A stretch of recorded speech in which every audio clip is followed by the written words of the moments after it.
오늘 우리에게 주시는 하나님 말씀은 마태복음 3장 13절에서 17절까지입니다. 이때에 예수께서 갈릴리로부터 요단강에 이르러 요한에게 세례를 받으려 하시니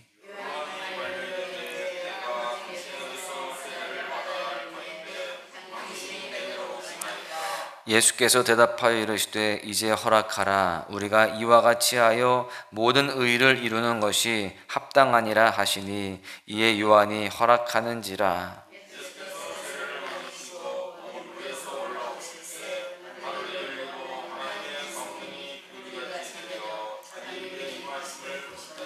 하늘로부터 소리가 있어 말씀하시되 이는 내 사랑하는 아들이요 내 기뻐하는 자라 하시니라. 아멘.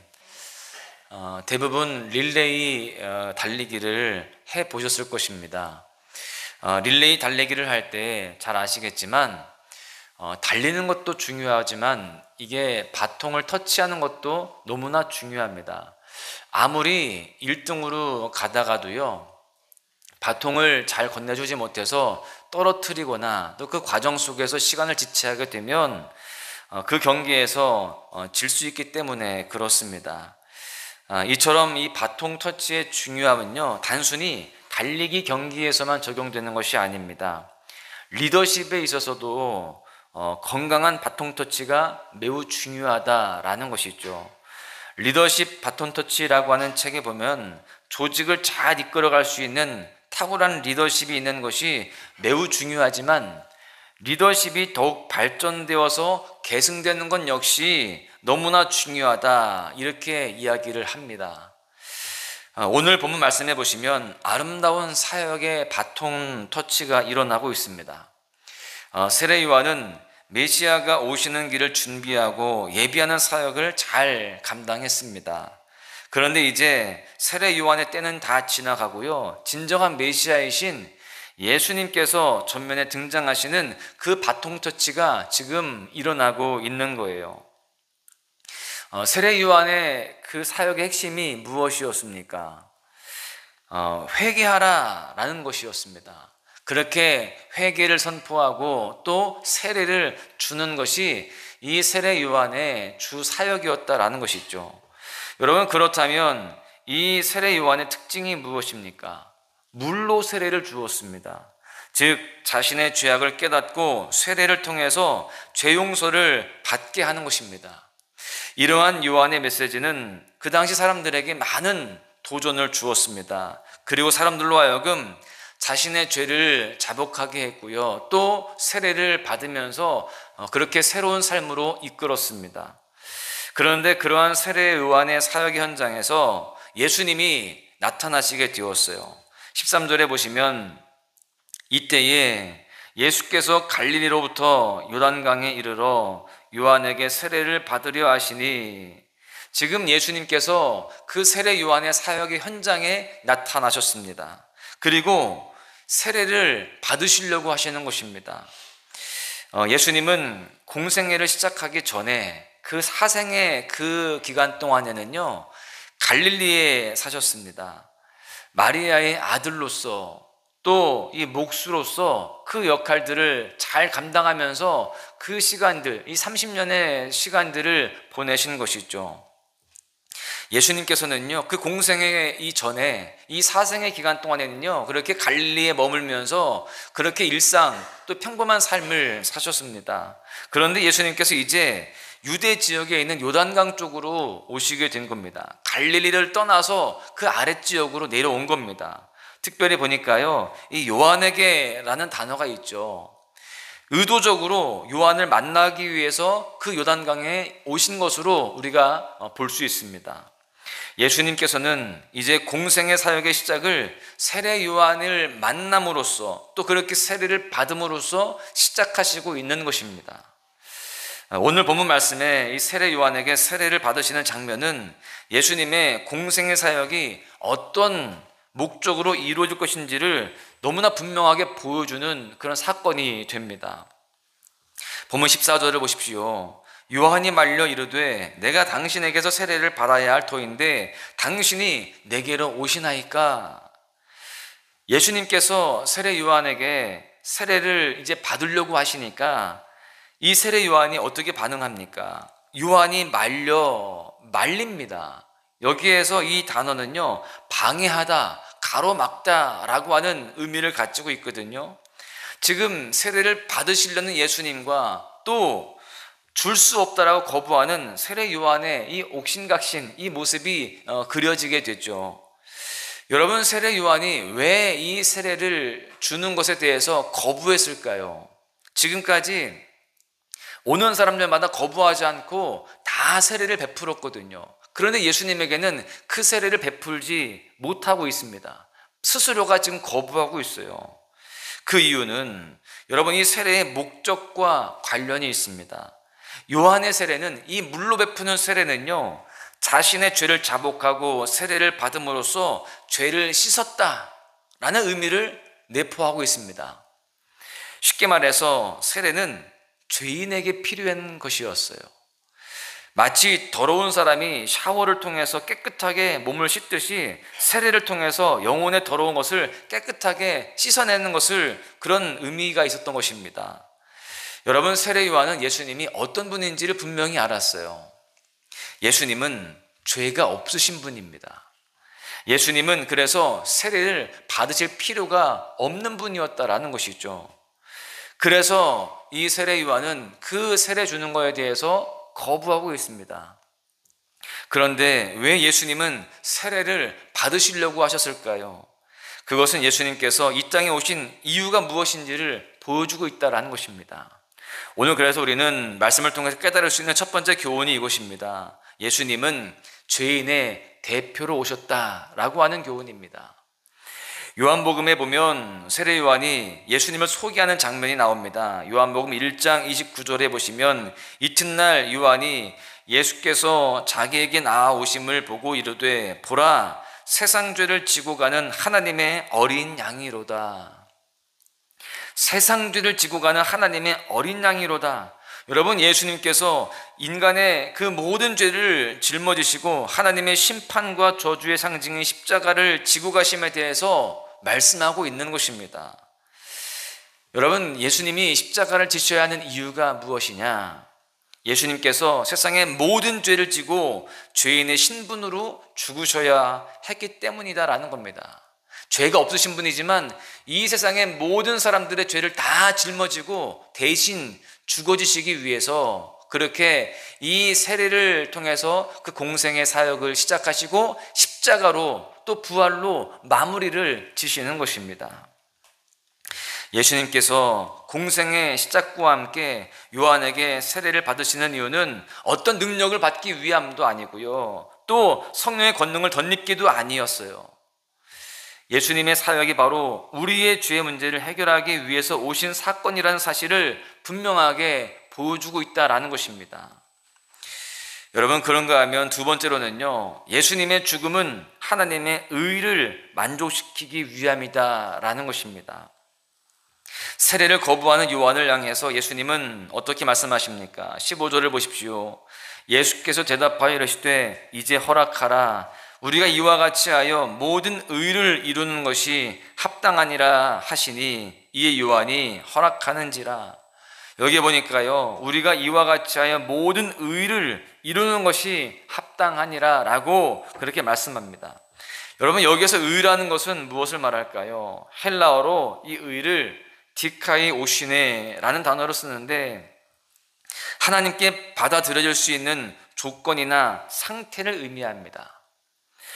여러분, 그런데 죄로 말미암아 인간은 하나님께 나아갈 수 없는 그런 존재가 되었습니다. 죄의 삭은 사망이잖아요. 그래서 우리는 영원한 형벌을 피할 수 없는 그러한 존재가 되었다라는 것입니다. 그러한 인간을 하나님께서는 여전히 사랑하셨습니다.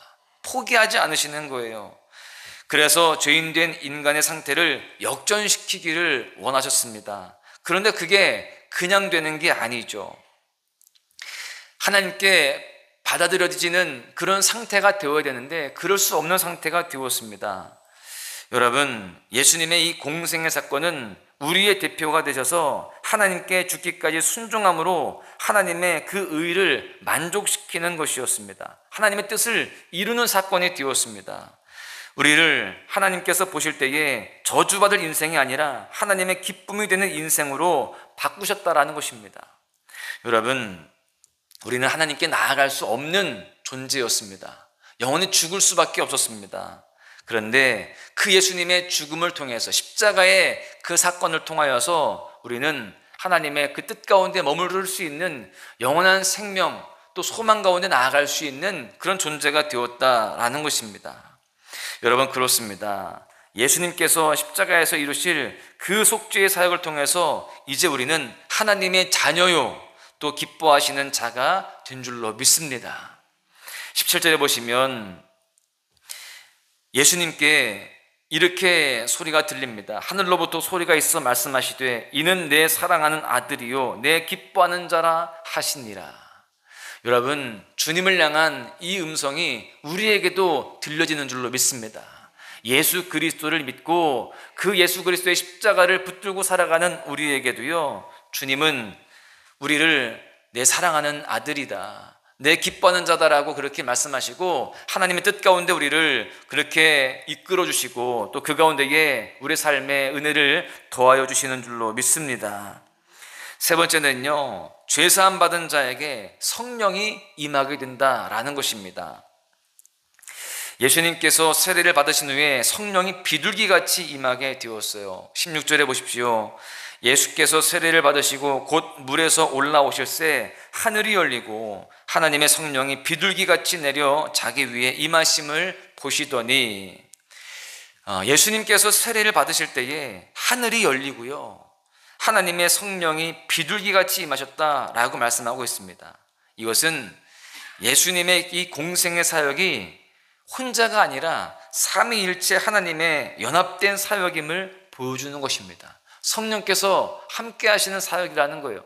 또한 그와 동시에 성도들에게 부어주실, 하나님의 백성들에게 부어주실 성령의 강림에 대해서도 보여주고 있는 것입니다. 주의 일들을 감당하는 사람들에게 성령이 임하신다라는 것이죠.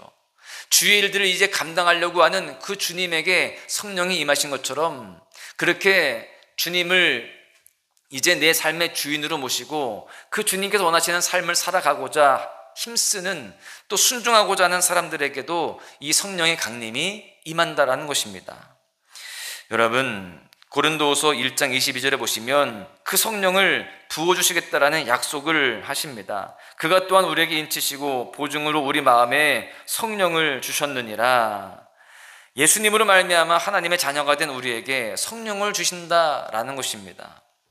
여러분, 성령은 예수님 믿고 구원받은 백성들, 또 특별히 주일들을 감당하는 성도들이 누리게 될 은혜인 것입니다. 우리가 잘 아는 오순절 마가의 다락방 사건, 그 사건 속에 가장 중요한 핵심은 성령께서 임하셨다라는 것입니다. 그렇게 성령님이 임하셨을 때에 이제 예수님께서 감당하신 그 구속의 사역이 우리의 사명으로 바통 터치가 되었습니다. 사도행전 1장 8절에 보십시오. 오직 성령이 너희에게 임하시면 너희가 권능을 받고 예루살렘과 온 유대와 사마리아와 땅끝까지 이르러 내 증인이 되리라 하시니라. 예루살렘과 온 유대와 사마리아와 땅끝까지 이르러 주님의 증인이 되는 것이 이제 우리가 감당해야 할 사명인 것입니다. 세례 요한은 자기에게 주어진 사역에 끝까지 최선을 다했습니다. 겸손하게, 그리고 정말 순종하는 마음으로 그 세례 요한의 사명을 잘 감당했어요. 또 예수님 역시 마찬가지입니다. 주어진 공생의 모든 사역에 순종하셨습니다. 이제 마찬가지로 우리에게도 주어진 그 하나님의 명령인 주님의 증인이 되는 것, 이것을 우리가 잘 감당해야 할 줄로 믿습니다. 순종하면서 그렇게 우리가 잘 그 뜻을 받들어야 되는 것입니다. 그렇게 사명 감당하면서 증인의 삶을 살아갈 때에 성령께서 우리에게 임하여 주시고 우리를 도우시고 또 사역의 열매를 허락하실 줄로 믿습니다. 결론의 말씀을 드립니다. 오늘 하루 우리가 주님의 증인된 삶, 또 우리에게 주어진 사명을 잘 감당하는 그런 삶을 살아가야 할 줄로 믿습니다. 우리가 만나는 그 모든 사람들에게 예수 그리스도를 드러내고 복음을 선포해야 되는 겁니다. 우리의 말로 또 우리의 행동으로 주님을 드러나게 해야 되는 것이죠. 우리의 언어가, 우리의 삶의 모든 모습들이 전도지가 되어야 되고 그리스도의 향기가 되어줘야 됩니다. 여러분, 이 새벽에 우리가 주님 앞에 기도함으로 또 말씀을 묵상하면서 주님께 더욱더 가까이 나아감으로 주님의 증인으로서의 하루를 준비하고 또 그 삶을 살아내면서 주님 앞에 기쁨을 드리는 삶이 되어야 할 줄로 믿습니다. 그렇게 살아갈 때에 우리의 삶에 그 사역과 헌신의 열매가 풍성히 맺혀질 줄로 믿습니다. 더 나아가서 그렇게 믿음의 삶을 살아가고 또 순종의 삶을 살아가는 우리 모두에게 하나님께서 크신 복과 은혜로 채우실 줄로 믿습니다. 그 은혜가 풍성하게 임하게 되어지는 복된 날 되시기를 주님 이름으로 다시 한번 간절히 축원합니다. 은혜 아니면 살아갈 수가 없네. 저도 다 주의 것이니 세상 평안과 위로 내게 없어도 예수 오직 예수뿐이네. 은혜 아니면 살아갈 수가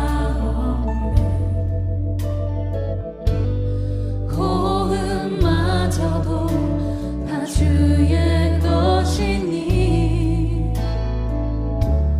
세상 평안과 위로 내게 없어도 예수 오직 예수뿐이네.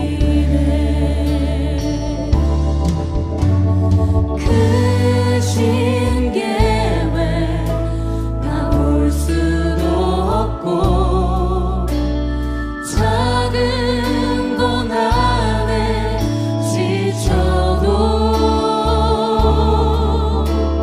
주께 묻기 나의 모든 삶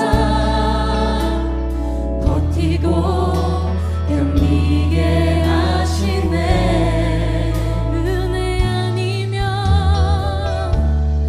은혜 아니면 살아갈 수가 없네. 나의 모든 것 다 주께 맡기니 참된 평안과 위로 내게 주실 주 예수 오직 예수뿐이네.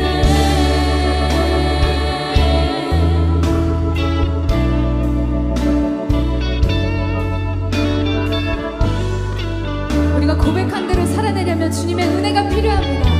오늘 이 예배 가운데 주님의 은혜를 간구합시다. 주님께서 우리 기대하는 것